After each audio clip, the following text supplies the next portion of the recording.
Hi everyone, it's Patricia Warby, Alchemy Therapies, and today I want to talk about the quality of light and how it interacts with the body. I'm going to talk a little bit about infrared, the importance of infrared light, which is a key component of daylight. I'm going to talk about some of the artificial sources of infrared and compare and contrast different types and their purposes in helping you heal and adjusting your kind of mitochondrial function.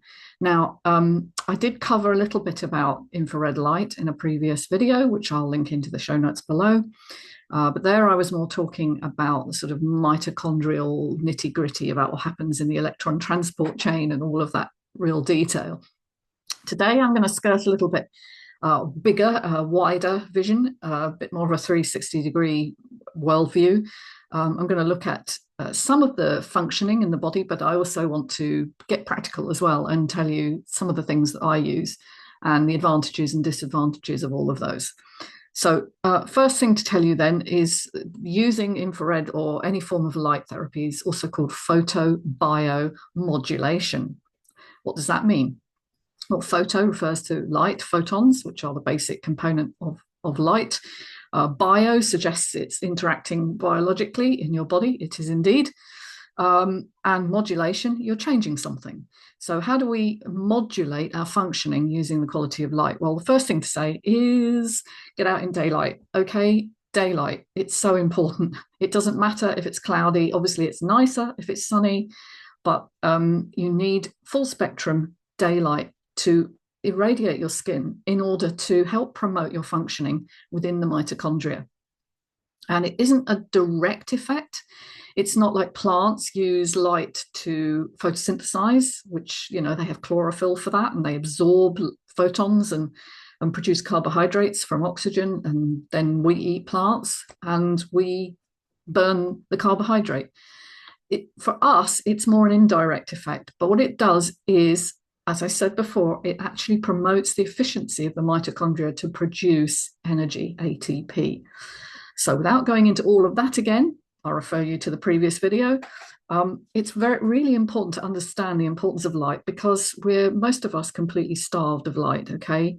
Particularly, it has to be said, UV light, because UV doesn't penetrate through glass. And so if we never get out into natural light, we're not going to get that. And that's important for our vitamin D production in the skin, which is a hormone, not a vitamin. In fact, vitamin was an old name given to it before we understood the full range of what vitamin D actually does, but we can't change it now because everyone knows it as vitamin D. And so in particular, we need daylight to stimulate production. Now, in the past, I would have said in the Northern Hemisphere, where I am in the UK, between the months of October and April, we don't get the sufficient wavelength of UV light to stimulate vitamin D production, and that is why we need to supplement over the winter. But I learned in watching a recent video by a biophysicist that we do get some indirect UV light through the photon kind of redirected, I guess, from the ozone layer. It's a small amount, but it can stimulate vitamin D production. So that's why he believes people in Scandinavia, for instance, who make an effort to go out into daylight, even in the cold, do better than in some countries where they don't go out into daylight at all during some of the months. We're also starved because we often live in cities where there's very little natural daylight. So if we live in a big city with skyscrapers, there's very little daylight that reaches us. The best place to receive daylight, obviously, is in the open air. But once you've reached your UV index limit, you shouldn't be afraid of sunlight, but there is obviously a negative effect to too much. The best place is under a tree, where in fact you're getting the scattering of infrared light photons from leaves, because leaves are green because they're emitting red light. Okay, it's one of the conundrums of how we perceive color is that it's the opposite on the color wheel. So sitting under a tree will help protect you from dangerous UV rays, too many of them, but it will also give you extra infrared. Okay. So getting out in daylight, number one. Number two, getting into an exercise routine where maybe you bathe yourself in infrared. And that's something you can do now. A lot of gyms now have infrared saunas, or they have infrared lamps. I don't have a chance to show you my infrared sauna, but it's a collapsible one that you just sit in. I do have my infrared LED here, which I'm just going to demo quickly. That's the red. Oh, that is very strong. And this is the infrared. Okay, you can see it's on, and it's vaguely pink, but that's it. Two wavelengths there. So the visible light is 660, roughly 660 wavelength, and the invisible near infrared is about 850. And so two different LEDs in this panel. You can have both on, or you can have just one. Why would we want two different wavelengths? Well, because they have different functions in the body. So the the visible infrared, by the way, it's visible because our eyes have a pigment in the back of the retina that can resonate with that, and so we can detect it. But the infrared, we don't have a pigment that can resonate at that higher, longer wavelength. So why would we use red light therapy of those two wavelengths? Well, it's particularly good for the skin, which is why often people use it for skin conditions, maybe skin discolorations, warts, pigmentation that they don't want. Very, very powerful and will rejuvenate your skin. Also muscle building, and that's why it's used in gyms a lot during the recovery phase particularly. So it's not necessarily while you're doing the exercising, it tends to be more in between doing the exercises that the mitochondria use infrared light to stimulate the production of energy. And as I've said, it's not a direct effect, it's more a catalytic effect of a few photons that get into the mitochondria and help the electron transport chain be more efficient. And it doesn't take many photons, so it's not like you need a huge amount of infrared, but you do need some. In the past, we would have got our infrared from two sources: the sun, of course, during daylight hours, and at nighttime from fires. And in particular, if you have a wood-burning stove or an open fire in your home, that's one way of getting a boost of infrared in the evening. And certainly not to be dismissed, it's actually really, really important. So one thing I've noticed with these sorts of panels, this is fairly old now, it's probably 4 or 5 years old, and the modern ones are quieter. You might have noticed it had a massively noisy fan. And some now are completely slimline and bendy. You can actually get panels that you can bend around your face and are very, very lightweight. So this is a bit old school by now. There are also handheld devices like this one. This is actually a massager, but it has an infrared component in LEDs as well, and that's really good for muscle pain or tension or tightness. But it could also be used for, again, skin issues, maybe low energy, although you probably won't get so much benefit from the very low power of these ones because there's hardly any LEDs in that. And then there are even tinier devices, and this one, I'm going to demo it very, very briefly, but this one's actually sold as a decongesting, I guess, device. You stick that up your nose. But just to show you, that's also infrared and red mixed together, two wavelengths.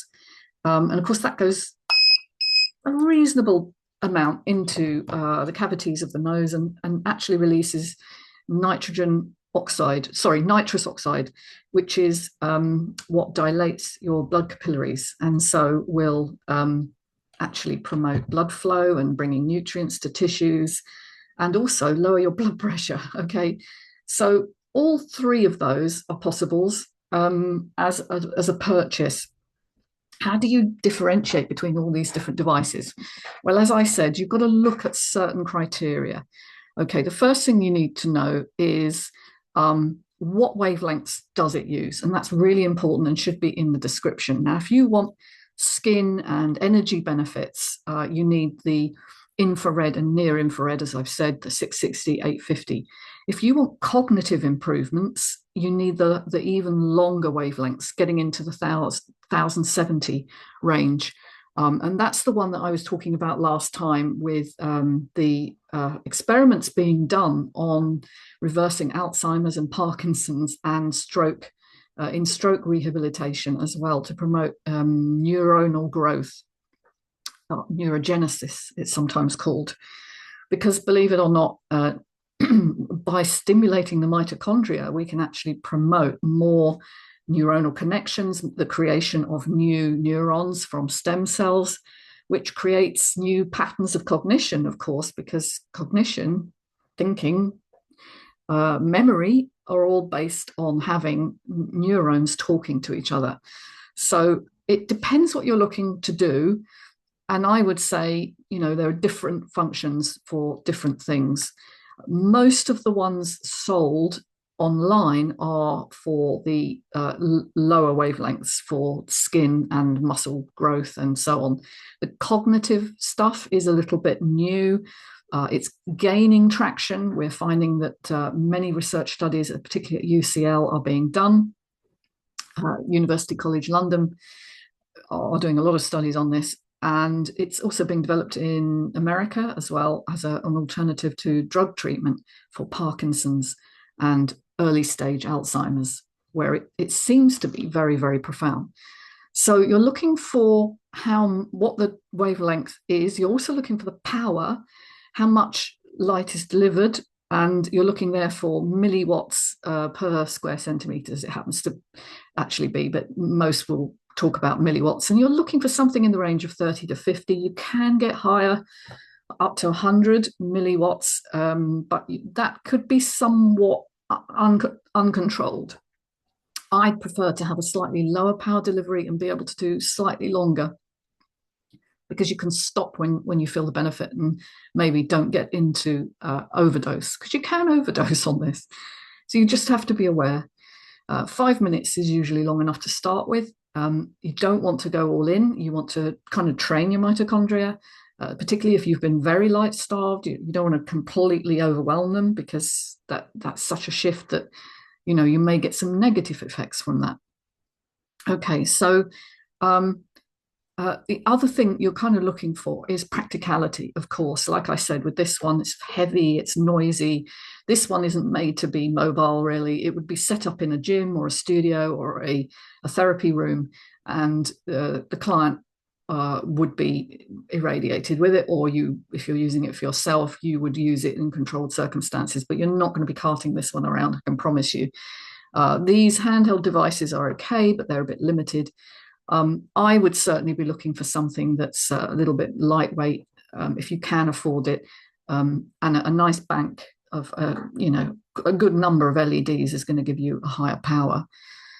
So what's it doing at a fundamental level, right? Okay, so we talked about the mitochondria. We're activating the mitochondrial energy pathway to be more efficient.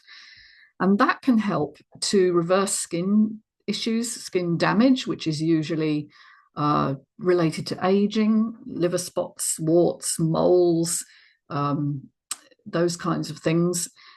Even I say, some of the things that are regarded as normal are actually reversible. Discoloration of all kinds can be actually helped to a large degree with red light therapy. It also helps with vision. Okay, so vision is a tricky topic, because we're taught so many wrong things about our vision and aging and why we get problems. And it's usually because our mitochondria stop being as efficient. Now, the retina is a very energy-hungry tissue. It sits at the back, obviously, of the eye. It's absorbing light and sending signals to your brain about what you're seeing, and the brain then does that reversal and puts things the right way up and gives you information about what you're actually seeing. And that process requires an awful lot of energy. And over time, as your mitochondria get less efficient, they're the energy factories of your cells after all, your vision therefore can deteriorate. And in particular, you can get cataracts, you can get macular degeneration, these kinds of things, which is a failure of repair. Now, I'm not here talking about short or long-sightedness or problems with the lens. I haven't got time to go into that one today, but there's a whole science around that as well. I'm talking more to do with the efficiency of your eye and how it relates to light. So skin, eyes, or I should say also reduces cellulite because it improves the way your cells metabolize carbohydrates. So you get less deposit of fat. Fat is how the body stores excess carbohydrates. So cellulite is just a sort of excess storage, if you like, of unburned carbohydrate. It also encourages what's called hormesis. Now, hormesis is an interesting idea whereby a little bit of stress is a good thing. That's what hormesis is. It's a kind of good stress on your body in order to promote better mitochondrial function. And we've heard a lot about that, from having cold water baths to intermittent fasting. Oxygen deprivation is another way. I wouldn't recommend that one. But, saunas also have a hormetic effect. So they promote a better balance of natural antioxidant activity in your cells, which allows any excess energized oxygen or reactive oxygen species, sometimes called ROS, which can be quite damaging. We need a balance, but it can be quite damaging. It allows the body to adapt better, and hormesis is generally considered a good thing. So infrared will do that for you as well. And as I've already intimated, the final thing is this release of nitrous oxide, which is a kind of a natural antioxidant, which can actually help you promote more energy, because blood flow will increase to the various tissues. And that, again, is going to have benefits throughout the skin, the digestive system, everywhere that has blood flow, which is pretty much everywhere. It's at the heart of neuroplasticity as well. And neuroplasticity is the ability of new neurons to grow and form connections. And so, yes, it does have the effect of boosting memory, cognition, reversing brain fog. As I've said, the longer wavelengths are slightly better for that, but nevertheless, the shorter wavelengths are going to have some effect as well. It's going to help promote mitochondrial replacement. Mitochondria do wear out. They're very, very extraordinary organelles. They're like little bacteria, but they've been absorbed into the human and animal cell. But they wear out over time and have to be absorbed and replaced. And what controls the movement of mitochondria up and down the axon through, it turns out, the cytoskeleton, which is little tubules, little microtubules which exist in the axon, which kind of pump the mitochondria back from where they're being used, which is usually at the end, on the synapse with a junction between one nerve cell and another. If it's used and worn out, it's going to pump it back towards the cell body where it gets absorbed and either destroyed or in fact, they fuse with one another first and then they're destroyed. So this mitochondrial balance between new and old is a very tightly controlled process, and it's very intelligent. And it seems light helps fuel that replacement, which is so key to good functioning. It's why children have such generally clear skin compared to old people, is because their mitochondria work that much more efficiently. So anything that promotes that is going to be a good thing. Okay, so it's really important in promoting cognitive function. So that's why we often see poor memory in older people, for the same reason that mitochondria are not working so well, and particularly procedural memory. What did I just do a minute ago? What's my PIN number?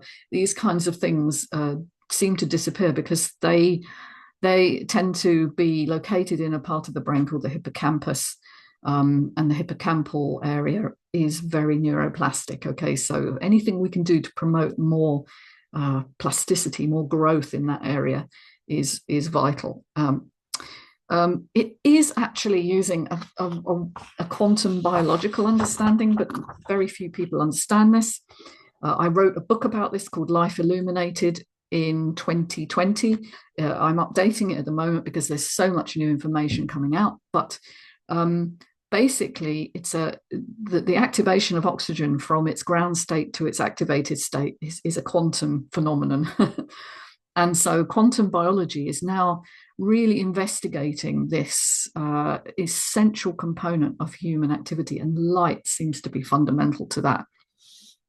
It's, as I've said, different in animals and plants. In plants, light is a direct energy source. Solar radiation is a direct energy source because obviously leaves are quite thin. They're usually one cell thick. And so light can penetrate quite well into a leaf and activate and be absorbed by the green pigment called chlorophyll in the chloroplast. In animals, it's more of a radiant, less of a radiant effect and more about scattering. Say a photon, which is a particle of light, comes in, it has to go a lot further. It can't penetrate quite as easily.